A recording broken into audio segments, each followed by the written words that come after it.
Good morning, students. In this lecture, we will learn about the baker yeast.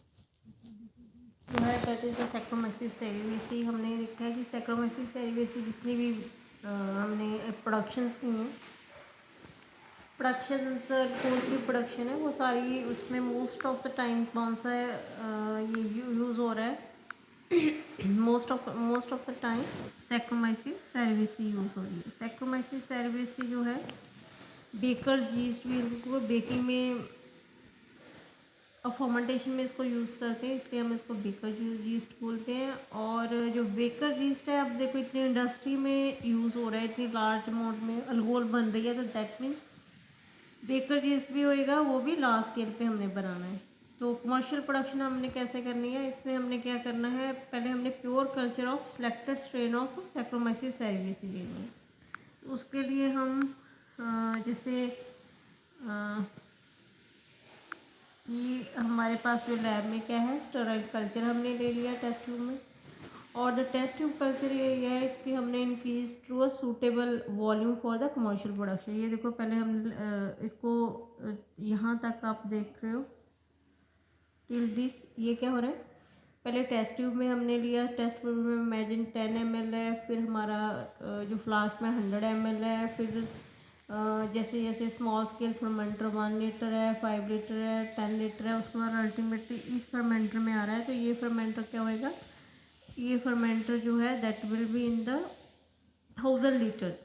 तो ये increase हो गई production इसमें. तो उसके बाद हमने क्या करना है, जो टेस्ट ट्यूब जो है उससे हमने इंक्रीज करते करते उसको जो इसके बल्क मीडियम में ले गए. बल्क मीडियम में जो ये फर्मेंटर को यहाँ पे इसने वर्ड यूज़ किया है टैंक. ठीक है, ये यहाँ पे क्या है, टैंक में हम ले गए. और great care should be taken to prevent a contamination of. किसी भी स्टेज पे जैसे ही हमने इसको यहाँ से स्टेराइल कल्चर से स्टार्ट किया है, तो स्टेराइल कल्चर से जैसे भी हमने फर्मेंटर टिल फर्मेंटर पहुँचना है, ठीक है, तो हमने इसे कंटेमिनेशन नहीं होने देनी. ये हमारा क्या है, मोटो रहेगा. तो मीडियम इन द टैंक जो हमने इस टैंक में इसको इस चीज़ को ये बोल रहा है, टैंक बोल रहा है. इस टैंक में जो फर्मेंटर में हमने यीस्ट तो ले लिया. मीडियम क्या लेना है, मीडियम हमने लेना है एक मोलेसिस. ठीक है, उसमें हम मोलेसिस में एडिशनल न्यूट्रिएंट्स भी ले सकते हैं. तो मोलेसिस जो है इसमें इसके साथ हम कॉर्न स्टिप लिक्वर भी ले सकते हैं, और सूटेबल सोर्स ऑफ नाइट्रोजन हो सकता है, जैसे अमोनिया हो सकता है, मिनरल सॉल्ट भी हो सकते हैं. तो ये एडिशनल हम इसमें डाल सकते हैं. तो मीडियम जो इसकी पीएच है हमने एडजस्ट कितनी करनी है, 4.5 से 4 से 5. मतलब पीएच हमारी कितनी होनी चाहिए, एसिडिक होनी चाहिए, 4.4 to 5 होनी चाहिए. और ये कैसे हम मेंटेन करेंगे, addition of sulphuric acid and ammonia, H2SO4 and H3 add करके हम पीएच को मेंटेन थ्रू करना 4 to 5. 4 to 5 अगर हमने एसिडिक पीएच किया है, तो उस पर जो बैक्टीरियल ग्रोथ है, मतलब कंटेमिनेशन है, जो हमारा पर्पस था यहाँ पे कि हमें कंटेमिनेशन नहीं होने देनी, तो हमारा पर्पस यहाँ पे सॉल्व हो रहा है. और उसके बाद हमने टेम्परेचर को कितना मेंटेन है, तो हमने कितना मेंटेन करना है, 25 से 26 डिग्री. तो यीस्ट जो सेल है वो मल्टीप्लाई करेंगे रैपिडली. एक बार कॉन्सेंट्रेट होगा डायग्राम में देखो आपने मोलेसिस ले लिया. ठीक है, मोलेसिस के साथ एडिशनल न्यूट्रिएंट्स जो कॉन्स्टिप लिक्विड हमने बोला है, जहाँ अमोनिया या नाइट्रोजन कंटेनिंग, ये सारे किसमें जा रहे हैं, इस फिनिशिंग मैश स्टोरेज में. ये इस मैश स्टोरेज में आ रहे हैं. कैसे आ रहे हैं, जैसे ये मिक्सिंग एंड कूलिंग करने के बाद. ठीक है, मोलेसिस पे जितने भी हम एडिशनल न्यूट्रिएंट्स सारे डाल देंगे और डाल रहे हैं, उसको हम किस में लेके जा रहे हैं, फिनिशिंग मैश स्टोरेज में. और एडिशनल न्यूट्रिएंट्स हैं जिनको हम डायरेक्टली फिल्टर करके इसमें डाल सकते हैं. तो इसको इसको हम बोलते हैं ये प्रोसेस हमारी क्या हो गई, ये हो गई मैश प्रेपरेशन. पहला हमारा प्रोसेस क्या हो गया, मैश प्रेपरेशन. मैश प्रेपरेशन के बाद हम सेकंड किस में आए हैं, इनोकुलम. इनोकुलम बिल्डअप करने में, इनोकुलम ये सारा सेकंड स्टेज हमारी हुई इनोकुलम बिल्डअप में, कि हमने जो टेस्ट ट्यूब से लेकर एक बड़े टैंक तक और एक फर्मेंटर तक हमने जो इसकी इसको इसकी प्रोडक्शन को इन्हांस किया, उसको हम बोलते हैं इनोकुलम बिल्डअप. इनोकुलम को हमने स्टॉक इनोकुलम भी इसको बोलते हैं, कि हमने इनोकुलम को बढ़ाया है. Next is the large scale fermentation. ये जो स्टेज आपको दिख रही है, ये लास्ट स्टेज हाँ, ये यहाँ पे क्या हो रही है, इस स्टेज पे क्या हो रहा है, लास्ट स्टेज ये जो ये हो गई इनोकुलम बिल्ड हो गया दूसरे नंबर पे, और तीसरे नंबर पे क्या हो गया हमारा large scale fermentation. Large scale fermentation हो गई। लास्ट स्टेज फर्मेंटेशन में क्या होएगा, कंडीशंस हमने प्रिवेल कर दी, ईस्ट जो है वो क्या हो गया, वो शुरू हो गए मल्टीप्लाई होना शुरू हो गए। मल्टीप्लाई होने के बाद सारी शुगर इन्होंने यूटिलाइज कर ली within 10 to 12 hours of incubation, inoculation के बाद। और उसके बाद क्या होएगा, इंक्यूबेशन और इनोकुलेशन के बाद यीस्ट सेल जो है उसको हमने क्या करना है, मीडिया से हार्वेस्ट करना है। तो हार्वेस्ट हमने कैसे करना है, सेंट्रीफ्यूगेशन से, या wash thoroughly by suspending the yeast cell in water. यहाँ पे हमने रिमूवल करना है। ठीक है, चौथी प्रोसेस है ये हमारी, क्या है कि हम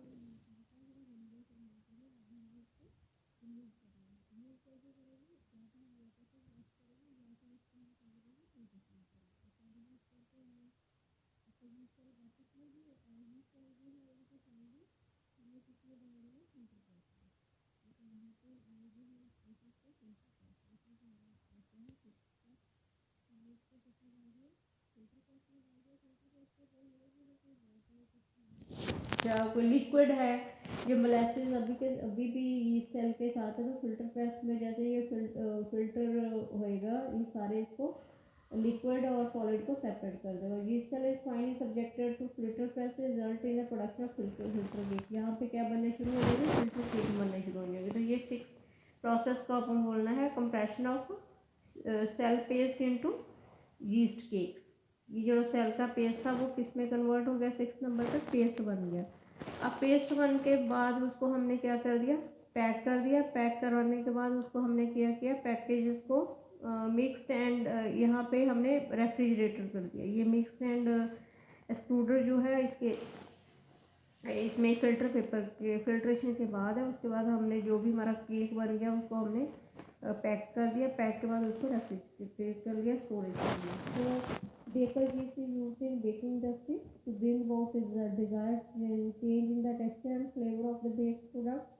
So yeast possess ability to ferment the sugar vigorously and it grow rapidly. They differ from yeast used in brewing and wine industries that their growth habit is aerobic, and they produce high amount of cell mass in sugar containing media, remains viable for longer period during storage and the series in drop format. Baker yeast से जैसे हमने bread बनाना है, ठीक है, bread का dough, जितने भी baking products हैं हमारे, ब्रेड बन रही है और इडली बन रही है, या फिर हमारे रेडी टू ईट प्रोडक्ट्स बन रहे हैं, जितने भी बेकर्स प्रोडक्ट्स हैं ये सारे हम किससे बनाते हैं, यीस्ट से बनाते हैं। और बेकर यीस्ट और अल्कोहल प्रोडक्शन वाला यीस्ट जो हम यूज़ करें, उनमें से क्या, उन दोनों में क्या डिफरेंस है। जो अल्कोहल वाला यीस्ट होता है वो एनारोबिक इन नेचर होता है, और ये वाला जो होता है that is aerobic in nature. So I repeat all the processes over here कि यहाँ पे क्या हो रहा है। बेकर यीस्ट हमने कैसे बनाया, पहले हमने फर्स्ट प्रोसेस में क्या किया, यहाँ पे इनोकुलम बिल्डअप किया। इनोकुलम बिल्डअप होने के कैसे किया कि जैसे पहले हमने फ्लास्क टेस्ट ट्यूब से फ्लास्क में आए, फ्लास्क के बाद हम 1 लीटर की फ्लास्क में आए, 1 लीटर के बाद हम 2 लीटर के फर्मेंटर में आए, उसके बाद 5 लीटर के फर्मेंटर में आए।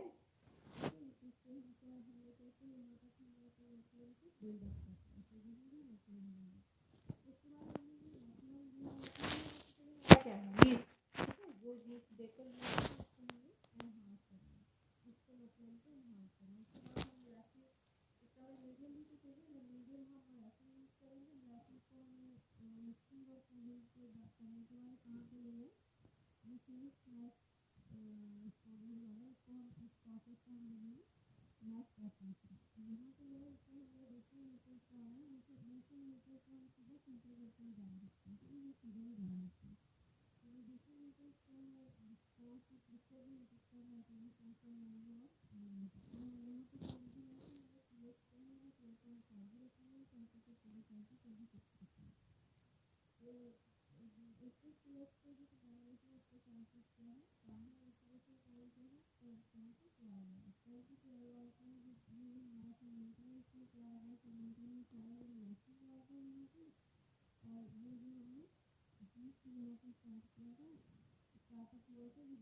तैयार करते हैं बेकर से, वो क्या होता है ज़्यादा बेटर क्वालिटी का। बेकर ये चीज़ क्लियर भी थी।